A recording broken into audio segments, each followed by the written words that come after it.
Hello everyone, সবাইকে আমার চ্যানেলে অনেক অনেক স্বাগতম। দেখতেই পাচ্ছেন আজকে নিয়ে এসেছি মটরশুঁটির দুর্দান্ত একটা রেসিপি।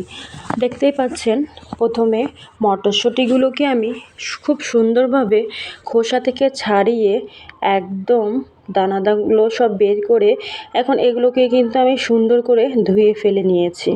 দেখতে পাচ্ছেন মটরশুঁটিগুলো কিন্তু একদম টাটকা। অন্যদিকে সিঙ্গারার মতো একটি আলু আমি টুকরো টুকরো করে কেটে নিয়েছি। আজকের রেসিপি মটরশুঁটি আলুর ভুনা। অন্যদিকে দেখতে পাচ্ছেন আমি কিন্তু তেল দিয়ে এখন আমি আলুর যে টুকরোগুলো কেটে রেখেছিলাম সেগুলো সুন্দর করে কড়াইয়ে সবগুলো দিয়ে দিচ্ছি। প্রথমত আমি আলুগুলোকে সুন্দর করে হালকা লাল লাল করে ভেজে নেব। সেজন্য দেখতেই পাচ্ছেন আলুর টুকরোগুলো দিয়ে দেওয়ার পর এখন আমি এতে সামান্য পরিমাণে হলুদের গুঁড়ো দিয়ে একটু নেড়ে চেড়ে দিলাম ও সামান্য পরিমাণে লবণ দিয়ে এখন আমি এগুলোকে ভালো করে মিক্সড করে নেড়ে চেড়ে দিচ্ছি। এখন আমি আলুর যে ছোট ছোট ছোট টুকরোগুলো আছে এগুলোকে খুব সুন্দর করে লাল লাল করে ভেজে নেব। দেখতেই পাচ্ছেন আমার আলু কিন্তু মোটামুটি লাল লাল করে ভাজা হয়ে গিয়েছে। আমি আর কিছুক্ষণ আলুগুলোকে আরেকটু লাল লাল করে ভেজে নেব। মোটামুটি আমার আলু কিন্তু ভাজা হয়ে গিয়েছে, একদম নামানোর উপযোগী কিন্তু হয়ে গিয়েছে। আমি বেশি একটা কড়া কিন্তু ভাজা করিনি, আলুগুলো মিডিয়াম হালকা লাল করে ভেজে নিয়েছি। যেহেতু নতুন আলু সেহেতু অত বেশি ভাজার দরকার নাই, আর বেশি ভাজতে গেলে পরে কিন্তু আলুগুলো গলে যাওয়ার সম্ভাবনা আছে। তাই এখন আবার সামান্য পরিমাণ তেল দিয়ে মটরশুঁটিগুলো যে আমি ধুয়ে রেখেছিলাম সেগুলো তেলের মধ্যে দিয়ে দিলাম। দেওয়ার পর আমি হালকা পরিমাণে লবণ ও হালকা পরিমাণে এর মধ্যে এখন আমি হলুদের গুঁড়া দিয়ে এখন এগুলোকে সুন্দর করে লাল লাল করে ভেজে নেব। ভালো করে এগুলো কিন্তু নাড়িয়ে চাড়িয়ে আমি মিক্সড করে দিচ্ছি, যেন হলুদ লবণগুলো একদম সুন্দরভাবে প্রত্যেকটা মটরশুঁটির মধ্যে প্রবেশ করতে পারে। সেজন্য কিন্তু আমি ভালোভাবে এগুলোকে নেড়ে চেড়ে দিচ্ছি। এখন দেখতেই পাচ্ছেন এগুলো কিন্তু আমি মিডিয়াম আঁচে হালকা লাল করে ভেজে নেব। আজকে যেহেতু শীতকাল, আর শীতকালে মটরশুঁটি কিন্তু খেতে দুর্দান্ত একটা সবজি, তাই দেখতেই পাচ্ছেন মটরশুঁটিগুলোকে আগে সুন্দর করে আমি লাল করে ভেজে নেব। যারা মটরশুঁটি খেতে একদমই পছন্দ করেন না তাদের জন্য এরকম একটা রেসিপি একবারেই যথেষ্ট। আপনি একবার ট্রাই করে দেখবেন বাসায়, দেখবেন সকলের মুখে লেগে থাকার মতো একটি রেসিপি। আমার মটরশুঁটি কিন্তু প্রায় লাল লাল করে ভাজা হয়ে গিয়েছে। দেখতে পাচ্ছেন হালকা লাল লাল করে ভাজা হয়ে গেছে, এবং মটরশুঁটির দানাগুলো যেহেতু জ্বালা একেবারে, যেহেতু দেশি মটরশুঁটি একেবারে কিন্তু এগুলো কিন্তু খোসা থেকে বের হয়ে হয়ে দুপাট হয়ে যাচ্ছে। অন্যদিকে আমি কিন্তু আলুগুলো যে লাল করে ভেজে রেখেছিলাম দেখতেই পাচ্ছেন মিডিয়াম লাল করে আমি আলুগুলো ভেজে নামিয়ে নিয়েছি। এরপর আমি গরম তেলের মধ্যে দুটো তেজপাতা দিয়ে দিলাম ও সামান্য পরিমাণ মতো পেঁয়াজ কুচি এতে দিয়ে এখন আমি পেঁয়াজ কুচিগুলোকে একটু লাল লাল করে ভেজে নেব।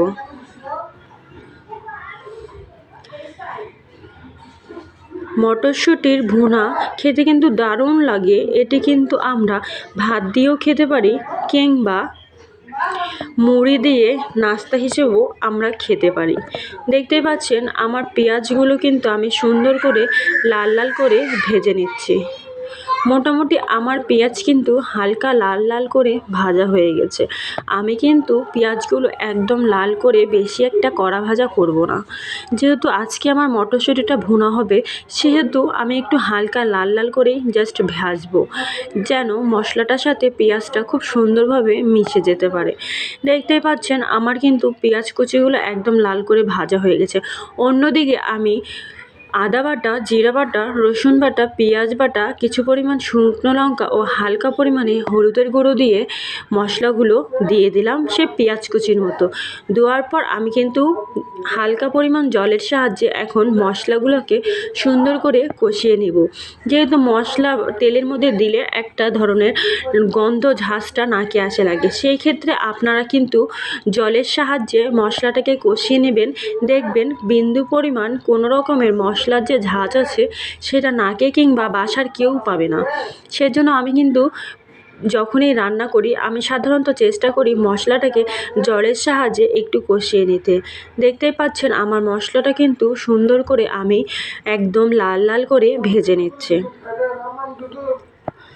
যেহেতু মটরশুঁটিটা আমি কিন্তু আজকে একটা ভিন্ন রেসিপিতে রান্না করতেছি, সেহেতু আর জানি না কেমন হচ্ছে। অবশ্যই আপনারা কমেন্ট বক্সে কমেন্ট করতে ভুলবেন না।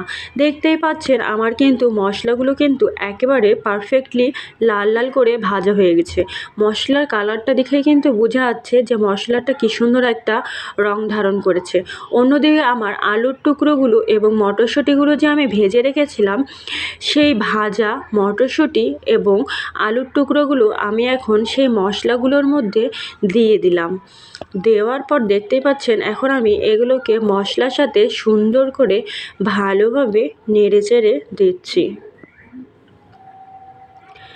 এবং দেখতেই পাচ্ছেন আমি কিন্তু এখন এতে কিন্তু হালকা পরিমাণ একটু জলও দিয়ে দিয়েছি।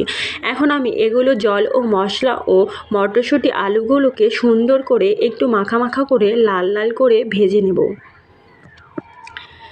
যেহেতু মটরশুঁটি বেশি একটা শক্ত জিনিস না, একটু নরম প্রকৃতিরই, তাই কিন্তু এটাতে কিন্তু বেশি পরিমাণে জল দেওয়া যাবে না। হালকা জলের সাহায্যেই কিন্তু আমি এটাকে একটু লাল লাল করে ভাজার চেষ্টা করছি, না হলে কিন্তু মটরশুঁটিগুলো সম্পূর্ণ দানা ভেঙে যাওয়ার সম্ভাবনা আছে। আর যেহেতু নতুন আলু, সেগুলোও কিন্তু একদম গলে যেতে পারে। সেজন্য কিন্তু আমি অল্প পরিমাণ জল দিয়ে একটু নেড়েচেড়ে প্রায় 5 মিনিটের জন্য ঢেকে রেখেছিলাম। ঢাকনা ওঠানোর পর দেখতেই পাচ্ছেন আমার জলটা কিন্তু প্রায় শুকিয়ে এসেছে এবং মটরশুঁটিগুলো কিন্তু সুন্দরভাবে লাল লাল করে ভাজা হয়ে যাচ্ছে।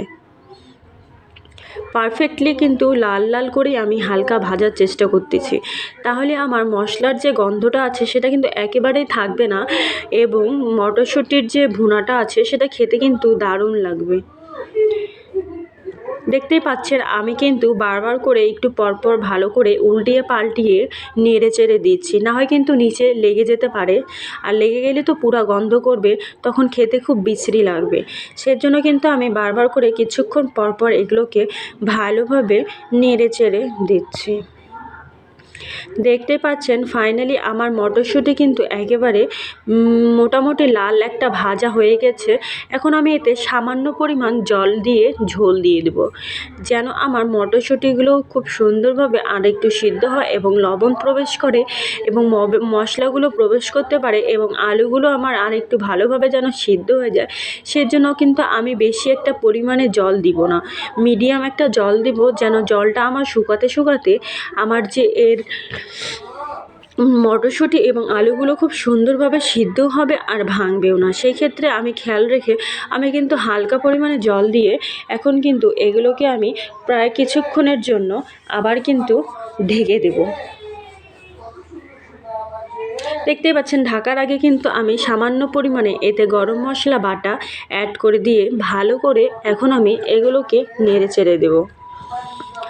সাধারণত গরম মশলা কিন্তু এই সময়ে দিতে হয়, তাহলে গরম মশলার একটা নামানোর আগে আগে দিলে গরম মশলার যে একটা সেন্ট আছে সেটাও কিন্তু পাওয়া যায়।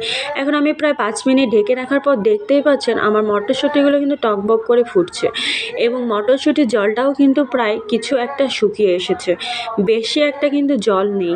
তাই আমি এখন এগুলোকে সুন্দরভাবে হালকা পরিমাণে নেড়ে চেড়ে দিচ্ছি, বেশি একটা জোরে সোরে কিন্তু আমি নাড়াচাড়া করতেছি না। এখন আমি এগুলোকে আবার 5 মিনিটের জন্য ঢেকে রাখবো। 5 মিনিট পর দেখতে পাচ্ছেন ঢাকনা ওঠানোর পর ফাইনালি আমার মটরশুঁটি কিন্তু একটা লুক চলে এসেছে, ইয়াম্মি ইয়াম্মি একটা লুক চলে এসেছে। দেখতে পাচ্ছেন আমার মটরশুঁটির যে জলটা একেবারে প্রায় কিন্তু টেনে এসেছে, সামান্য পরিমাণ আরেকটু আছে। আর আলুগুলোও কিন্তু দেখলেন আমি কিন্তু নেড়ে দেখলাম একটু, আলুটাও খুব সুন্দরভাবে সিদ্ধ হয়ে গেছে। দেখতে পাচ্ছেন আমার মটরশুঁটির কালারটা কিংবা যে আমার আজকের রেসিপিটা ওটার কালারটা কিন্তু দারুণ একটা কালার হয়েছে। এখন আমি এগুলোকে হালকাভাবে আর কিন্তু ঢাকবো না, ঢাকনা ছাড়া এখন এগুলোকে একটু আমি হালকা মাখা মাখা ঝোল টাইপের রেখে কিছুক্ষণের জন্য আমি আবার ঢেকে দিলাম। ঢাকনা ওঠানোর পর দেখতেই পাচ্ছেন আমি কিন্তু এখন এগুলোকে আবার একটু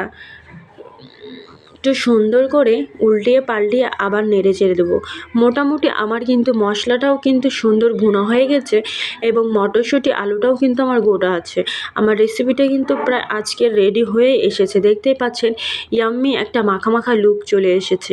এটা কিন্তু গরম ভাত কিংবা রুটি কিংবা মুড়ি দিয়ে খেতে দারুণ একটা রেসিপি, মটরশুঁটি ভুনা। দেখতেই পাচ্ছেন এটা কিন্তু শীতকালে সবজি, তাই এরকম করে খেলে একটি মুখরোচক হিসেবে সকলেরই ভালো লাগবে। মুখরোচক খাবার হিসেবে এটি কিন্তু বিকালের নাস্তা হিসেবেও আপনারা খেতে পারেন। দেখতেই পাচ্ছেন ফাইনালি আমার মটরশুঁটি কিন্তু হয়ে এসেছে। আমি কিন্তু নামিয়ে নিয়েছি। নামানোর পর দেখতে পাচ্ছেন ফাইনালি লুকটা আমার কতটা ইয়াম্মি হয়েছে, দেখে কিন্তু জিভে জল চলে আসছে। আসলে আপনারাও বাসায় ট্রাই করে দেখতে পারেন আমার আজকের রেসিপিটি মটরশুঁটি ভুনা। মাংসর মতো করে আমি এটাকে সুন্দর করে কষিয়ে ভুনা করেছি। আর যারা যারা এতক্ষণ আমার সম্পূর্ণ ভিডিওটা দেখেছেন তাদেরকে অসংখ্য ধন্যবাদ। আপনারা এইভাবে আমাকে সাপোর্ট করবেন। ভালো থাকবেন। ধন্যবাদ।